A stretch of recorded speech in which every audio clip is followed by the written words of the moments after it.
kita bersatu di dalam doa. Kami mengucap syukur kepadamu Tuhan, di malam hari ini ada kesempatan bagi kami boleh diisi oleh firman-Mu, karena firman-Mu lah kebutuhan bagi jiwa kami, sehingga jiwa kami dikenyangkan dan disegarkan.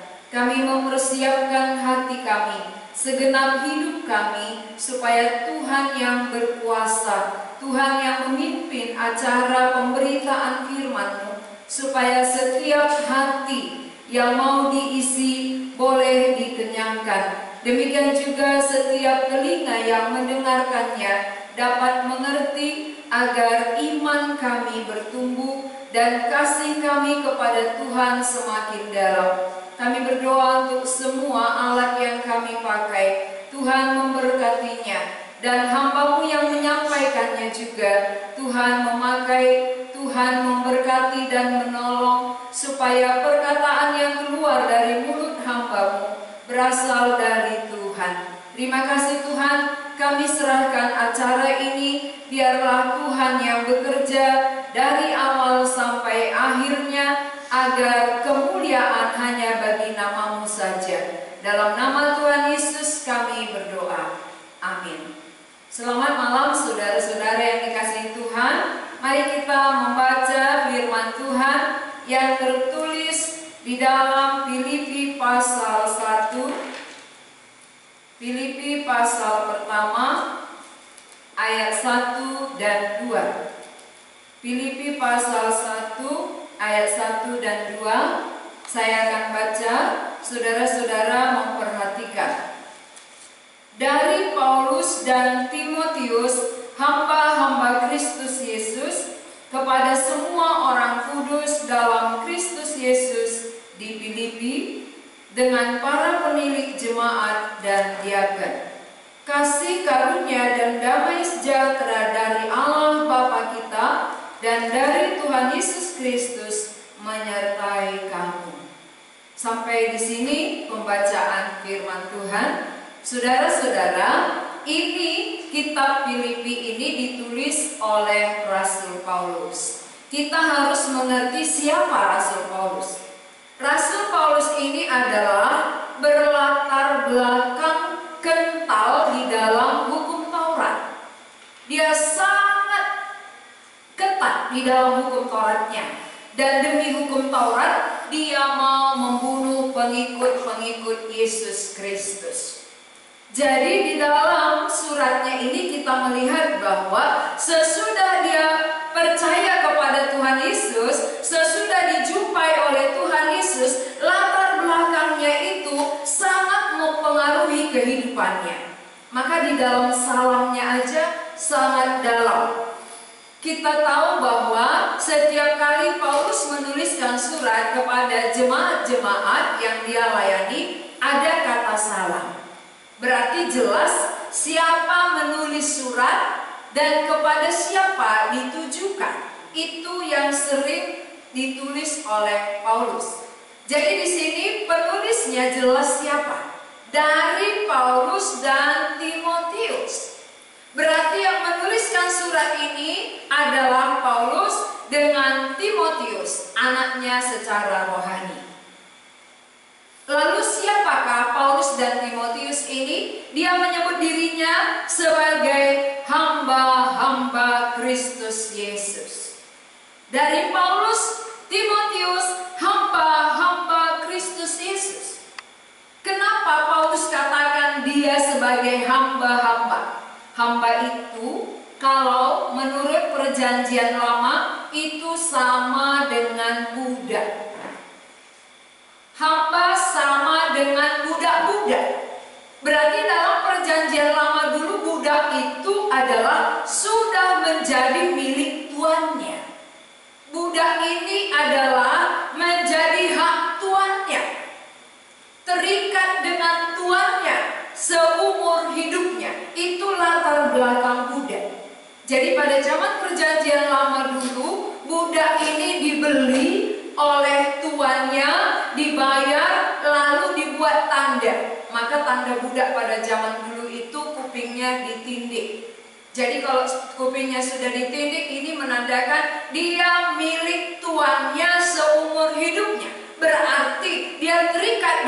tuannya. Dia hak tuannya sepenuhnya. Berarti budak atau hamba ini harus taat kepada Tuhan. Jadi sekarang Paulus menyebut dirinya sebagai hamba. Berarti dia menyamakan dirinya sebagai budak yang sudah terikat kepada tuannya, itulah Kristus. Berarti kalau tuannya Kristus, dia milik Kristus. Bukan lagi milik yang lain, tetapi dia milik Kristus. Sebagaimana budak-budak itu dibeli oleh tuannya, menjadi milik kepunyaannya, terikat seumur hidupnya dengan tuannya, Paulus menyamakan dirinya sama seperti itu. Dia menganggap kami ini hamba, kami ini budak yang sudah terikat dengan Tuhan kami. Tuhan kami adalah Kristus Yesus. Kenapa dia sampai mengerti sedalam itu? Oleh karena di dalam 1 Korintus pasal 6 ayat 19 dan 20 juga tertulis bahwa kamu sudah dibeli. Ya, kita baca sebentar dari 1 Korintus pasal 6 ayat 19 sampai 20. Atau tidak tahukah kamu bahwa tubuhmu adalah bait Roh Kudus yang diam di dalam kamu, Roh Kudus yang kamu peroleh dari Allah, dan bahwa kamu bukan milik kamu sendiri, sebab kamu telah dibeli dan harganya telah lunas dibayar. Karena itu muliakanlah Allah dengan tubuhmu. Berarti saudara, Rasul Paulus menyadari siapa dia. Dia itu adalah bait Allah. Tubuhmu itu adalah bait Roh Allah, karena Roh Kudus ada di dalam kamu. Kalau tadi hamba, budak itu dibuat tanda di kupingnya ya, sebagai budak, sebagai kepunyaan tuannya. Sudah ada pemiliknya, itu tuan. Sekarang orang-orang percaya, terkhusus Rasul Paulus dan Timotius, menyadari bahwa dia sudah ada pemiliknya, dan sebagai tanda adalah Roh Kudus. Roh Kudus itu dimeteraikan di dalam diri orang percaya sebagai tanda milik kepunyaan Allah. Dan kita telah dibeli dan harganya telah lunas dibayar. Dengan apakah saudara-saudara dibayar? Bukan dengan materi, bukan dengan emas, bukan dengan perak, tetapi kita telah dibeli dengan harga yang mahal, darah Kristus. Itu menjadi tebusan bagi kita. Sehingga Paulus menyadari, ohkah saya sudah dibeli dengan harga yang lunas, lebih mahal daripada apapun yang ada di dunia ini. Maka saya bukan milik saya lagi. Saya telah dibeli dan harganya telah lunas. Berarti saya adalah milik Allah. Saya milik kepunyaan Allah, bukan milik saya lagi. Berarti saya terikat dengan Allah. Kalau orang yang terikat dengan Allah bagaimana? Terikat dengan tuannya, berarti taat pada tuannya, tunduk pada tuannya. Dia tahu siapa dirinya, dia tahu siapa tuannya, maka dia harus taat kepada Tuhan. Saudara yang sudah beriman, saudara sudah mengganti Tuhan. Kalau dulu sebelum saudara ditebus oleh darah yang mahal, saudara adalah diperhamba, diperbudak oleh iblis, oleh dosa. Tapi sesudah ditebus oleh darah yang mahal, kita ganti Tuhan. Tuhan kita, pemilik kita sekarang adalah Yesus Kristus. Sehingga kita terikat dengan Yesus Kristus. Berarti kita bukan milik kita lagi. Kamu bukan milikmu. Lalu milik siapa? Milik Dia yang telah menebus kita.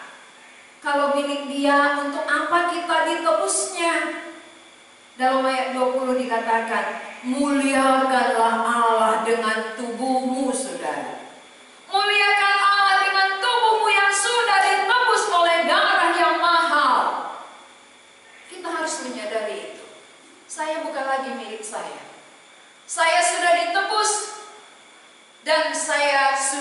lunas dibayar. Berarti saya terikat dengan Allah yang menebus saya dan saya harus taat kepadanya. Itu prinsip Rasul Paulus.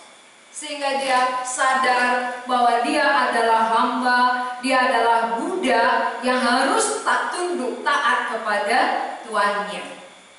Saudara sadar status saudara sekarang? Status kita sebagai apa? Kalau kita nggak menyadari status kita, itu membuat kita berbuat sesuka hati. Seringkali kita memakai tubuh kita sesuka hati diri sendiri tanpa menyadari siapa pemiliknya ini.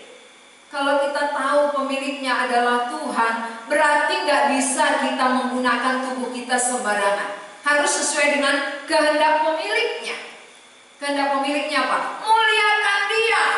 Dengan apa? Tubuhmu. Mulai dari pikiranmu muliakan Tuhan.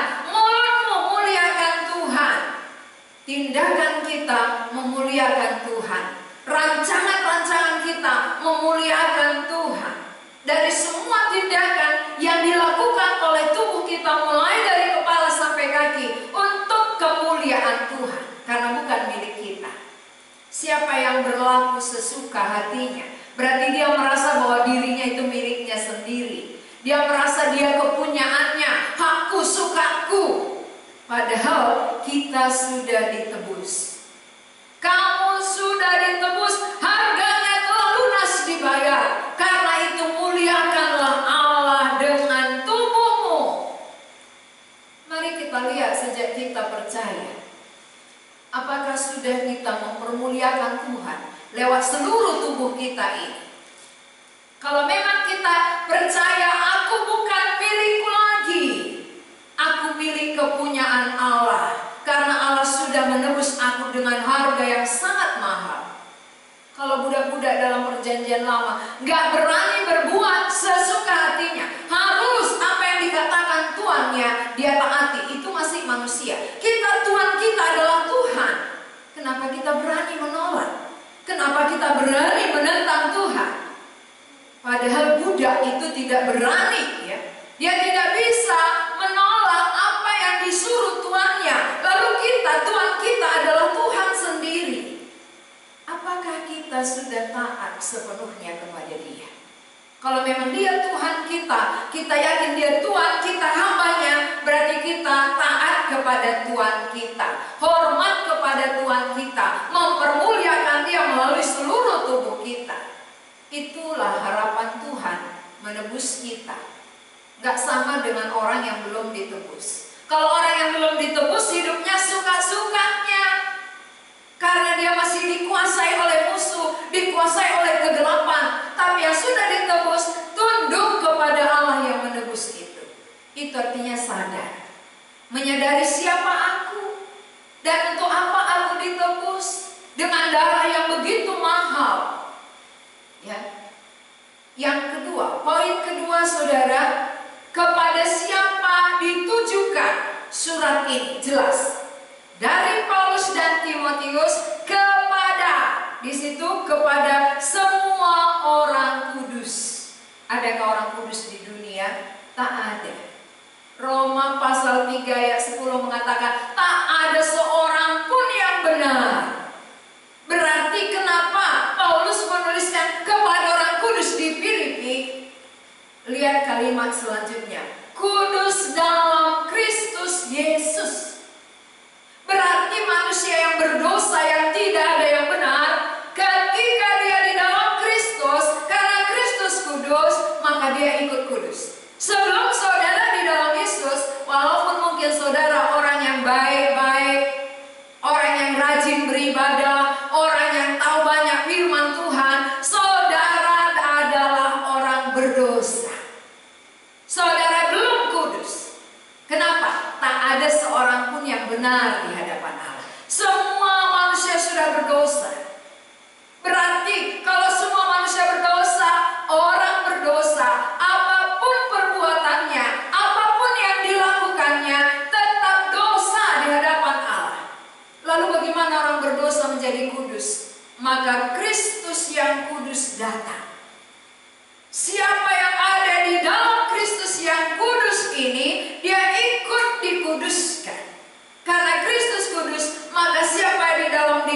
menjadi kudus. Siapa yang di luar dia tetap berdosa. Jadi saudara-saudara, alamat surat Paulus jelas kepada siapa? Kepada orang-orang kudus, artinya orang Filipi yang sudah ada di dalam Yesus. Itu alamatnya. Kepada orang yang sudah dikhususkan menjadi milik kepunyaan Allah, yang sudah ditebus dengan darah yang mahal. Inilah orang kudus. Jadi saudara-saudara semua yang sudah ditebus, saudara orang kudus. Kalau saudara orang kudus, harus tahu statusnya. Oh, saya kudus, berarti harus jaga kekudusannya. Kalau kita sudah mandi, biasanya kita nggak mau megang yang kotor-kotor lagi. Kalau saudara sudah dikuduskan oleh orang kudus, berarti saudara menjaga kekudusan saudara. Tidak sembarangan melakukan dosa dan kejahatan. Itu artinya menyadari status saya. Saya dikuduskan oleh orang kudus, berarti bukan usaha saya, bukan perbuatan saya, bukan kerajinan saya, bukan kebaikan saya, tetapi karena Kristus kudus, maka saya yang di dalam Dia menjadi kudus. Jadi siapapun saudara, kalau sampai saat ini saudara belum ada persekutuan pribadi dengan Kristus, Kristus belum ada di dalam saudara, saudara belum ada di dalam Kristus, berarti saudara belum orang kudus. Saudara masih orang berdosa yang akan dihukum oleh Allah. Jadi yang mengatakan, yang menyatakan diri kita kudus dengan tidak kudus bukan manusia, tapi Allah itu sendiri. Tuhan yang mengatakan siapa yang kudus. Walaupun mungkin tetangga kita, teman-teman kita, saudara-saudara kita, kamu sangat baik, kamu luar biasa, kamu benar. Tapi kalau bukan di dalam Yesus dan bukan Yesus katakan kita kudus, kita tetap tidak kudus. Jadi kekudusan seseorang itu bukan berdasarkan dari dirinya, dari perbuatannya, dari kerajinan dan usahanya, tapi kekudusan kita oleh karena Allah kita kudus. Maka siapa yang ada di dalam Kristus menjadi orang kudus. Mari saudara perhatikan, sudah berapa lama saudara menjadi orang Kristen? Lalu kapan mulai saudara ada di dalam Yesus? Kalau saudara sudah ada di dalam Dia, berarti saudara diganti namanya dari orang berdosa kepada orang kudus. Dan orang kudus, kalau statusnya sudah kudus, dia tahu dia pasti jaga kekudusannya. Bukan bermain di dalam dosa. Itu namanya dia sadar, oh saya kudus karena dikuduskan. Kalau saya dikuduskan berarti saya harus menjaga kekudusan ini. Bukan lagi mencemplungkan diri ke dalam dosa dan kejahatan. Itulah yang dimengerti oleh Rasul Paulus sesuai dengan latar belakangnya.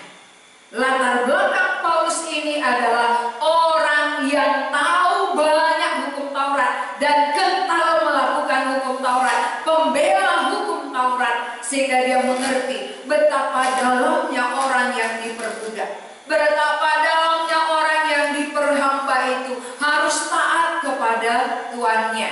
Jadi Paulus sendiri sejak menerima Kristus, ya, sejak bertemu dengan Tuhan Yesus, dia tidak pernah tidak taat. Sejak dia bertemu, sejak Tuhan Yesus menyatakan diri kepadanya, dia tidak pernah tidak taat. Karena sadar dia siapa dirinya. Siapa yang tidak taat berarti tidak menyadari siapa dia. Kalau kita sadar siapa kita, pasti kita taat. Saya hamba, budak yang harus tunduk pada Tuhan saya. Tuhan saya, Tuhan yang bermurah hati. Ya, bukan Tuhan yang kejam. Kalau budak kan tuannya kejam.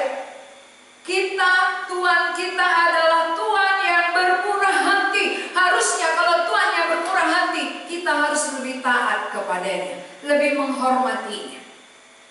Bukan karena kejam baru taat dan hormat, tapi justru Tuhan yang penuh kasih harus dari diri kita semakin mengasihi, semakin mentaati, makin menghormati Dia.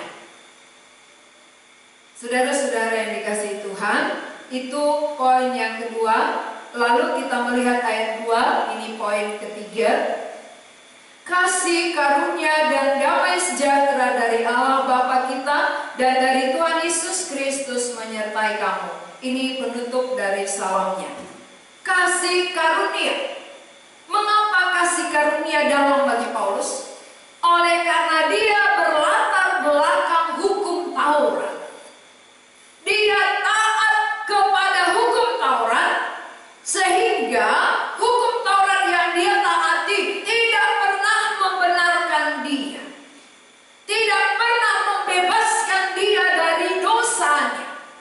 Maka sekarang, sesudah dia menerima kasih karunia Allah, betapa besar rasanya. Apa artinya kasih karunia? Kasih karunia itu artinya pemberian Allah yang tidak layak kita menerima, mendapatkan. Karena kita orang berdosa. Orang berdosa itu layaknya dimurkai. Orang berdosa itu layaknya dihukum oleh Tuhan. Tetapi Allah berbelas kasihan, maka Dia memberikan kita kasih karunia. Kasih karunia di dalam diri Yesus Kristus. Ketika Dia datang ke dunia menjelma menjadi manusia, ketika Dia mau mengalami banyak penderitaan, ketika Dia mau disalibkan, mati untuk segala dosa kita, itulah kasih karunia. Bukan oleh saudara baik, maka Dia mati untuk saudara. Bukan karena saudara orang yang rajin, maka Dia mati bagi saudara. Bukan karena banyak persembahan saudara, maka Dia mati bagi saudara. Tapi kasih karunia artinya Allah itu penuh belas kasihan. Maka kita yang sewajarnya, kita yang selayaknya dimurkai oleh Tuhan karena dosa dan pemberontakan kita, tapi diberi kasih. Dia masih memberi kasih-Nya kepada kita. Dia mau mati bagi kita. Dia mau membenarkan kita, menyelamatkan kita. Jadi kasih karunia artinya yang tidak layak kita dapat diberi kepada kita. Saudara, ini dalam sekali bagi Rasul Paulus. Betapa dalamnya kasih karunia yang Allah berikan kepada dia secara pribadi, yang tadinya menjadi pembunuh, penganiaya orang-orang percaya. Dia sadar, dia wajar dihukum, dia wajar dimurkai, tetapi kasih karunia diberikan kepadanya. Ini sangat besar bagi Paulus, sehingga dia tidak pernah lupa ucapan kasih karunia. Setiap suratnya saudara bisa perhatikan nanti, selalu ada kasih karunia, kasih karunia. Karena bertolak belakang dengan hukum Taurat. Hukum Taurat menuntut supaya kita melakukan ini dan itu. Kasih karunia semata-mata Allah yang kerjakan lalu diberikan kepada kita. Kita yang harusnya dihukum, dikasihani. Ini kasih karunia. Berarti saudara bisa diselamatkan bukan oleh usaha saudara. Jangan pernah bangga, jangan pernah bermegah dengan apa yang saudara perbuat. Kasih karunia itu Allah yang pikirkan, Allah yang kerjakan, Allah yang berikan. Maka kalau kita menyadari selama ini kita menganggap oleh perbuatan-perbuatan kita selamat, itu salah. Oleh usaha kebaikan kita anggap kita selamat, itu salah di hadapan Tuhan. Paulus saksinya. Dia orang yang sangat kental dalam hukum Taurat. Maka waktu membunuh pengikut Yesus, dia kira ini untuk Allah. Padahal sebenarnya saudara, itulah ya orang yang rajin sekali, orang yang giat sekali. Tetapi giat tanpa pengertian yang benar, akhirnya Tuhan berbelas kasihan kepadanya. Sehingga Tuhan menjumpai Paulus. Secara khusus Tuhan menjumpai dia. Karena memang dari hatinya gak mengerti.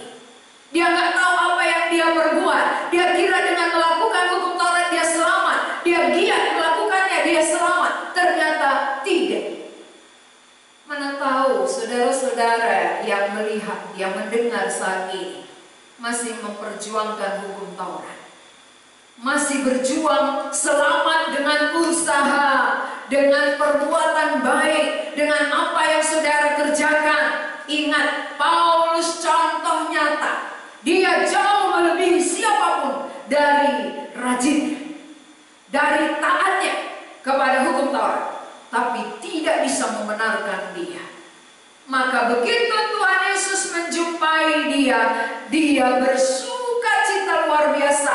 Ini yang membebaskan aku dari seluruh dosa dan kejahatanku. Ini yang melepaskan aku dari murka Allah, dari hukuman yang akan datang. Tuhan Yesus kasih karunia. Maka orang yang mengerti betapa dalamnya kasih karunia ini, dia akan bersuka cita dalam hidupnya. Walaupun ada kesulitan terjadi, tapi yang menyadari betapa dalam kasih karunia Allah yang diberikan, dikaruniakan kepada kita, kita tidak akan menuntut Tuhan ini dan itu. Mengapa seperti ini? Mengapa seperti itu? Karena diselamatkan saja itu sangat besar.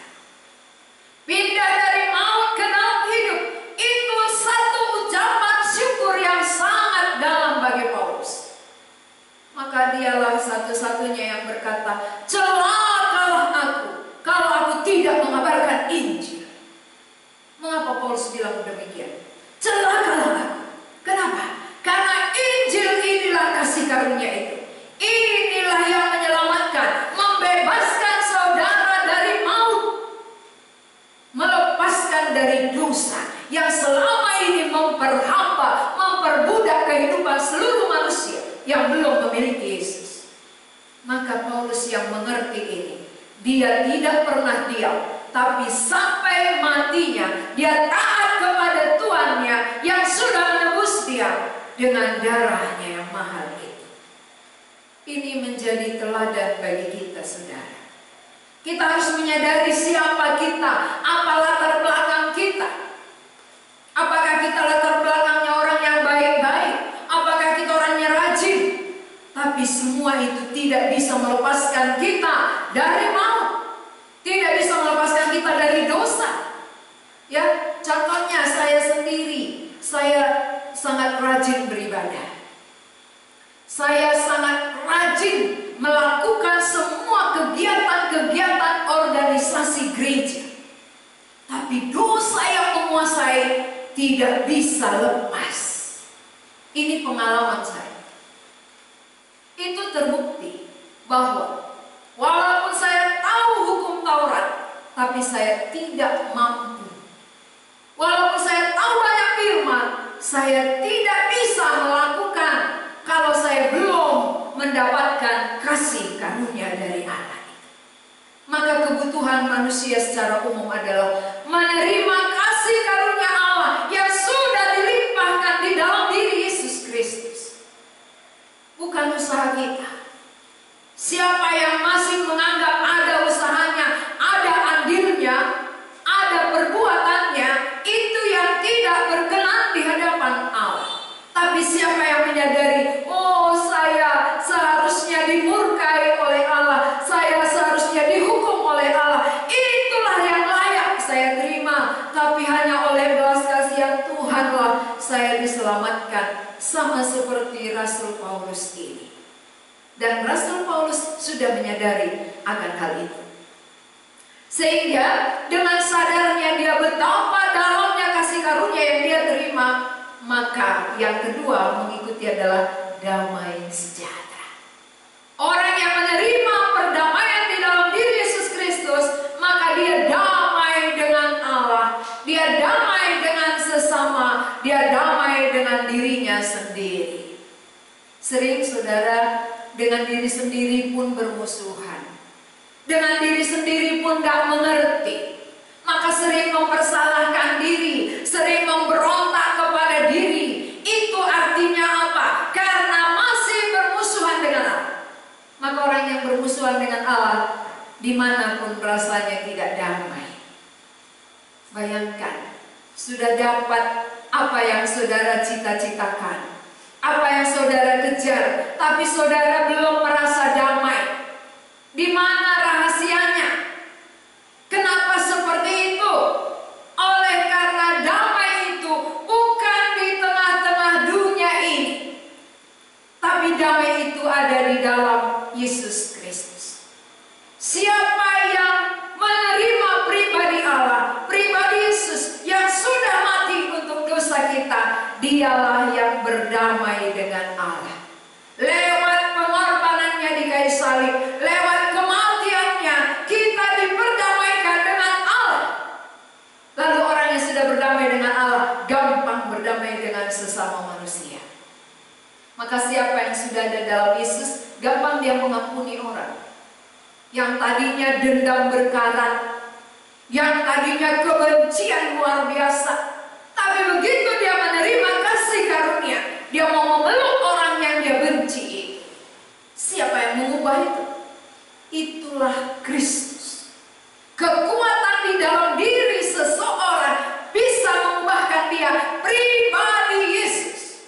Maka orang yang belum memiliki pribadi Yesus, mau berubah, dia berusaha merubah dirinya, gak akan pernah bisa. Saya begitu lama mau berubah, tidak mampu. Tapi begitu Kristus hadir, barulah bisa diubahkan. Jadi kekuatan mengubahkan diri saya bukan dari diri saya, bukan dari pihak saya, dari pihak Allah sendiri. Jadi dia menjadi mesin penggerak di dalam diri kita. Kalau mobil nggak ada mesinnya, nggak akan bisa jalan, saudara. Walaupun apanya semua lengkap, ya bannya ada, dan yang di luarnya bagus, dicat rapi, tapi tanpa mesin, mobil nggak akan bergerak. Kita memang wajah manusia cantik di luarnya ya, tapi kalau tanpa Kristus nggak bisa berubah. Maka hati-hati, ya hati-hati. Banyak orang hanya melihat wajah, wajahnya cantik kok, oh udah bisa itu, lamar aja. Tapi kalau tidak ada Kristus, saudara akan menyesal, keluar ular beludak, ya, karena belum ganti isinya. Casingnya bisa saja bagus, tapi kalau belum ada Kristus, dari dalam akan keluar dosa. Sekarang memang belum ketahuan, tapi ketika saudara berumah tangga akan nampak jelas. Jadi bagi pemuda-pemudi yang mau memilih jodoh, lihat, sudahkah ganti di dalamnya? Jangan hanya luarnya yang terlihat, tapi lihat isinya. Sudah ada Kristus yang berubah dia atau belum? Kalau sudah ada Kristus, barulah seseorang bisa berubah. Jadi dengan kasih karunia itu yang dialami oleh Paulus, membuat pola pikir Paulus berubah 180 derajat. Dari membunuh orang percaya, membunuh pengikut Yesus, sekarang dia memberitakan Injil dan dia yang mau dibunuh. Itu pun dia tidak tahu. Siapa yang bisa merubah itu? Kristus. Hanya Tuhan Yesus yang dapat mengubah hati Paulus. Dan hanya Tuhan Yesus juga bisa mengubah hati saudara. Maka bagi Paulus kasih karunia itu melebihi dari apapun yang ada di dunia ini. Sehingga berharga sekali bagi dia. Kematian Yesus itu nomor 1 bagi Paulus. Tidak ada yang lain yang bisa dibandingkan di dunia ini. Maka Paulus katakan, bagiku hidup adalah Kristus. Sesudah dia tahu kasih karunia berharga, maka dia tahu untuk apa dia hidup. Aku sudah ditebus, aku sudah dibebaskan dari perhambaan dosa, dari kutukan. Sekarang sesudah ditebus oleh darah yang mahal, aku hidup untuk dia. Bukan lagi hidup untuk diriku. Tadinya aku hidup untuk diriku dan untuk musuhnya Allah. Sekarang sesudah aku ditebus, hidupku berubah, hidup untuk Kristus yang telah mati bagiku. Maka damai sejahtera jadi dalam hidupnya. Damai sejahtera, dia bisa berdamai dengan Allah.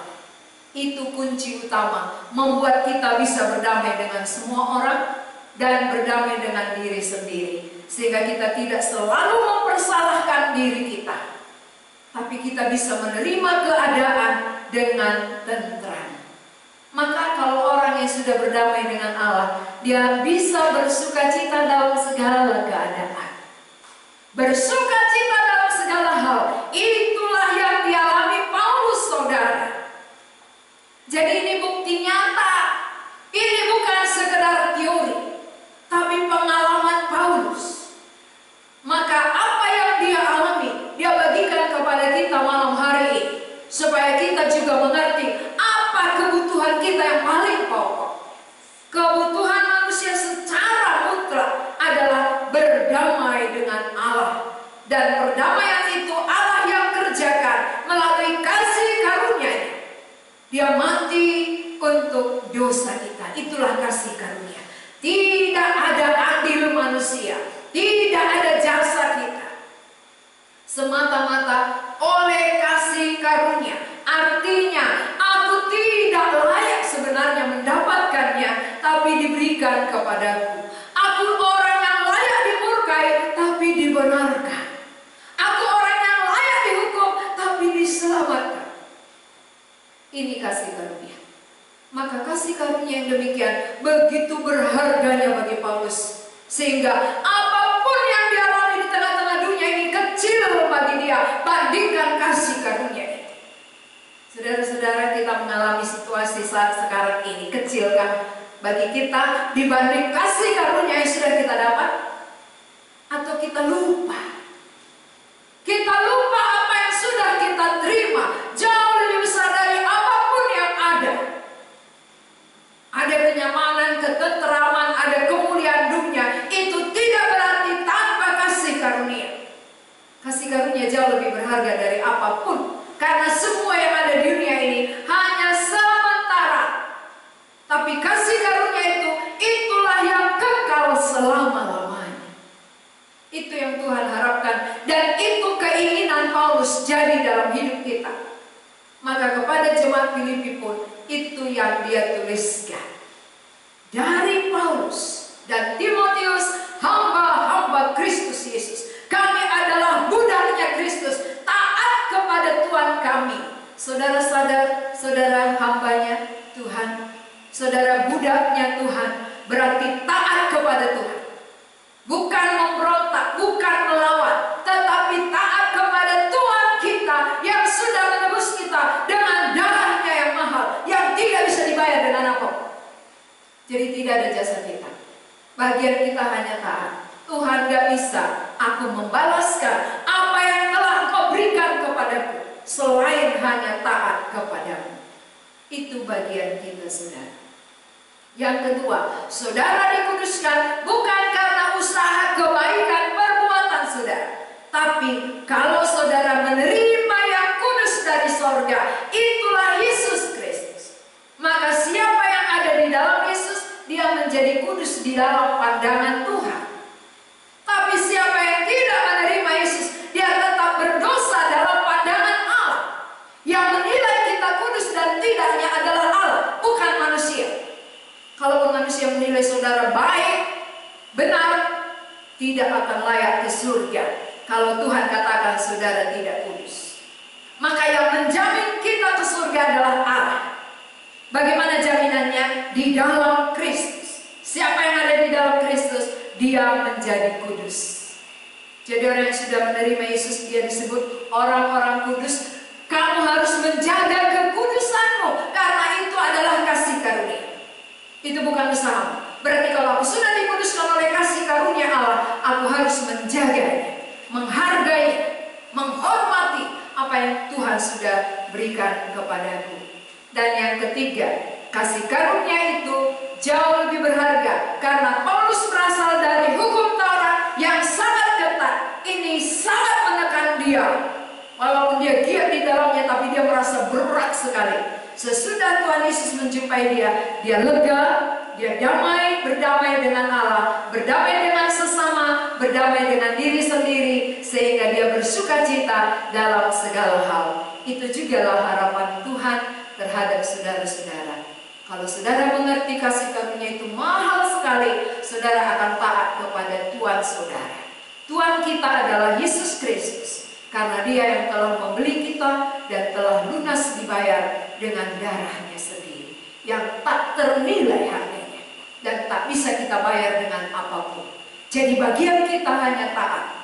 Aku hamba, Dia Tuanku. Aku harus mentaati Dia seumur hidupku, karena aku terikat dengan Dia. Seperti budak terikat kepada tuannya, demikian aku terikat kepada Tuhanku. Berarti aku harus taat sampai aku meninggalkan dunia ini. Itulah arti mengerti betapa dalamnya kasih karunia Allah. Mari kita tunduk kepala, kita berdoa.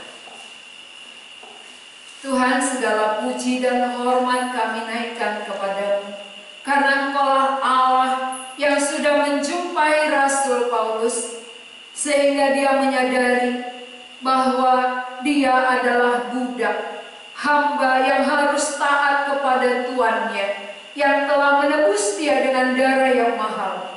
Itulah Yesus Kristus. Dan kami juga menyadari kami kudus bukan oleh usaha perbuatan kebaikan kami, tapi kami kudus karena Kristus kudus. Dan kami berada di dalam Yesus. Itulah membuat status kami berubah dari orang berdosa kepada orang yang dikuduskan, sehingga kami layak diterima di kerajaan surga yang kudus. Kami bersyukur Tuhan, kasih karunia-Mu itu Engkau berikan kepada kami.